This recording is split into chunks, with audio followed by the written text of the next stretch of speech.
Fala galera, estou aqui para mais um Papo Binário com meu brother Alfredo Oliveira, um brinde.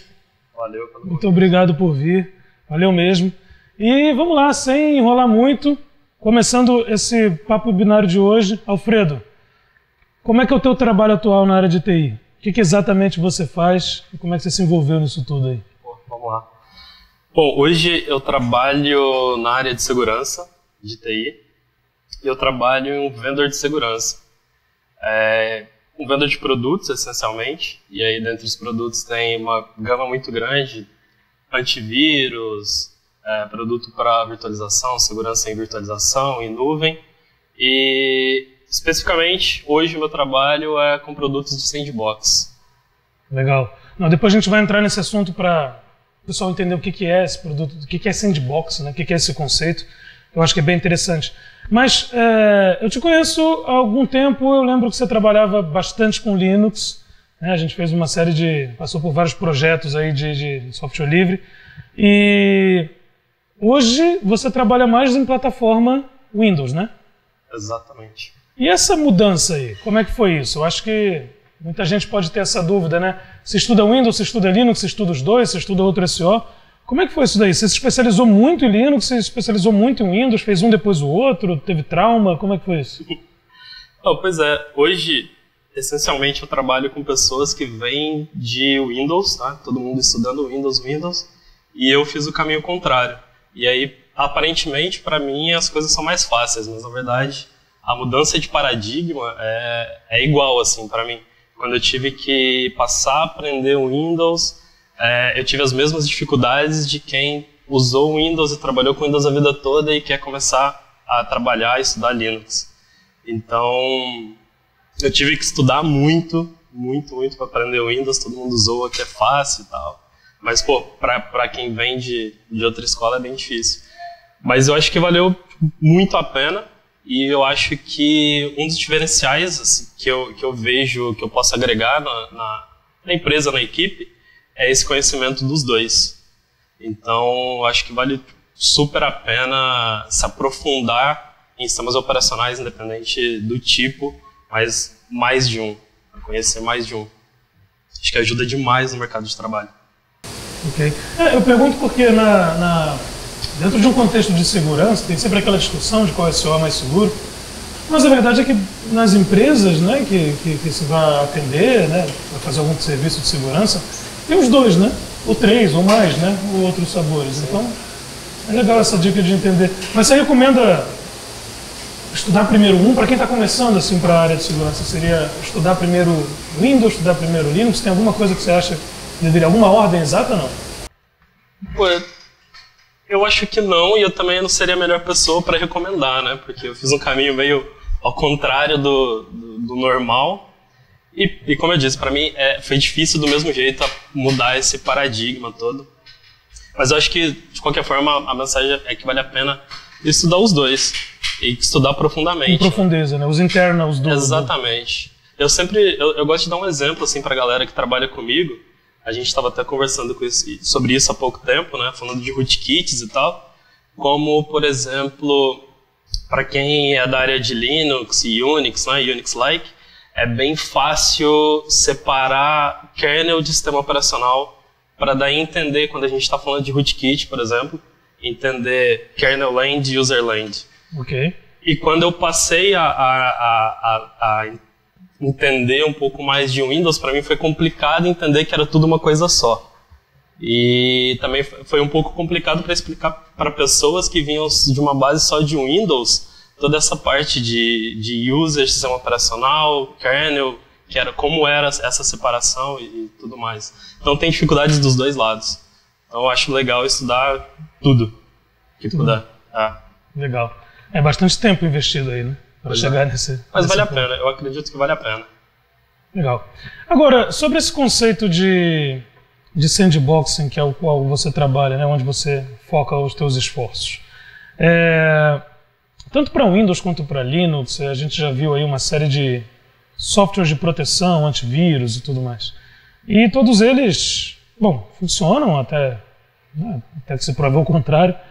Mas qual é a real necessidade, né, de de emular numa sandbox, de fato, um arquivo, um artefato, para saber se ele é malicioso ou não.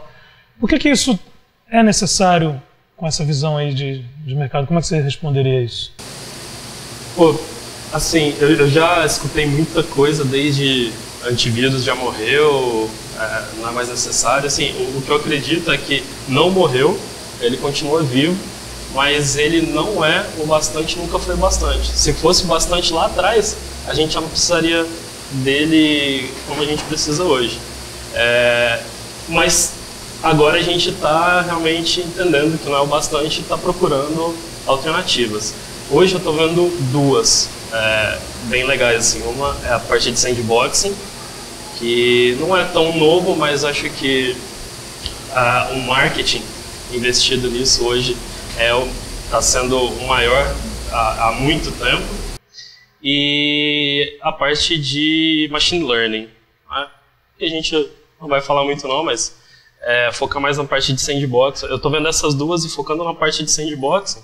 Eu acho super importante porque a gente tem um conhecimento mais profundo de um artefato, por exemplo, que está tentando atacar a empresa. E aí a gente pode determinar algumas coisas bem importantes, por exemplo, se esse artefato, o que ele está fazendo de malicioso, se ele realmente está atacando só a minha empresa, ou se ele é um artefato escrito para atacar genericamente qualquer empresa. E a partir dos elementos que eu extraio dele, eu consigo me defender melhor. Por exemplo, ele pode alimentar minhas outras tecnologias.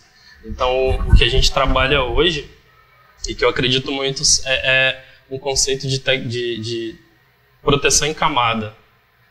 Ou seja, o meu sandboxing me ajudando a criar vacinas automáticas, me ajudando a fazer a proteção no meu gateway, a proteção no meu firewall, usando tudo que eu extraio daquele artefato para criar uma regra, bloquear uma URL num proxy, no gateway, bloquear um IP no meu firewall. Por isso que eu acho bastante importante. E eu gosto de trabalhar com isso, e a empresa que eu trabalho investe bastante nisso. Legal. Só para explicar para quem não conhece, o conceito de sandbox, você pode falar um pouquinho dele? Bom, dar um passo atrás então e falar um pouco de conceito de análise de malware. Ok. Em análise de malware a gente tem essencialmente 3 tipos e a combinação de um ou mais deles, né? Que é a análise estática, análise dinâmica e análise de código. Então na análise estática a gente faz uma análise, por exemplo, de strings ou do arquivo de Windows, por exemplo, quais são as DLLs que ele chama e quais são as funções das DLLs que ele chama, porque tudo aquilo é legível, né? Se ele não estiver hackeado, criptografado, nada, tudo isso é legível e a gente não precisa executar ele para extrair essas informações. Essa análise é muito boa para a gente, por exemplo, começar uma análise, mas ela não vai, muitas vezes ela não vai ser suficiente para a gente determinar se esse artefato é malicioso ou não. Ok. E a sandbox se enquadra nesse tipo de análise do meio, né, que é a análise dinâmica, que é onde a gente executa um artefato, né, que a gente acredita ser um malware, e de acordo com o comportamento dele em execução, é onde a gente determina se as ações dele foram maliciosas ou não. Então legal. A gente tem algumas flagzinhas que, analisando manualmente, a gente vai procurando por essas flags e no final determina se ele é malicioso ou não. E os produtos de sandboxing, eles ajudam a gente a automatizar esse processo de análise. E muitas vezes eles também podem, por exemplo, contemplar pedaços dos outros tipos de análise também. Uma análise estática, por exemplo, extraindo todas as strings e permitindo que eu faça uma query, procurar por elas, usando regras de ARA. E um pouco de análise de código também, por exemplo, se tiver alguma técnica de anti-debugging, ele já detecta essa técnica e ele responde a ela fazendo um bypass na técnica de anti-debugging. Seria uma técnica em sandbox anti-debugging. Ok, seria correto dizer então que é basicamente a inteligência de um analista, ou parte dela, né? Claro que não dá para ser 100%, mas parte dessa inteligência de um julgamento de um analista colocada dentro de uma coisa, de uma solução para automatizar. Perfeito. E isso para para empresas, né, para corporações. Agora, para o usuário final, você vê esse conceito de sandboxing chegando no usuário final, naquele produto de antivírus normal, que o pessoal baixa aí, gratuito ou não, pela internet, ou não? Você acha que isso vai continuar, ou como é que está hoje aí, só pelas empresas? Como é que é isso, para o usuário final? Assim, massivamente são as empresas que usam esse tipo de produto. Certo. Mas no nosso back-end, por exemplo, de empresa de segurança, de antivírus, a gente usa Sandbox para poder gerar inteligência, para poder aplicar essa inteligência no antivírus que a pessoa compra para usar em casa, por exemplo. Não, legal. Então, apesar do usuário final não ter isso na máquina dele, até porque, né, seria um negócio de problema de performance complicado aí, ele é beneficiado com essa inteligência das empresas que utilizam, independente da solução de AV que ele escolher. E o ponto que você citou de a inteligência de um analista, eu acho isso interessante, que eu estou puxando a sardinha para o meu lado, porque é mais ou menos isso que eu faço.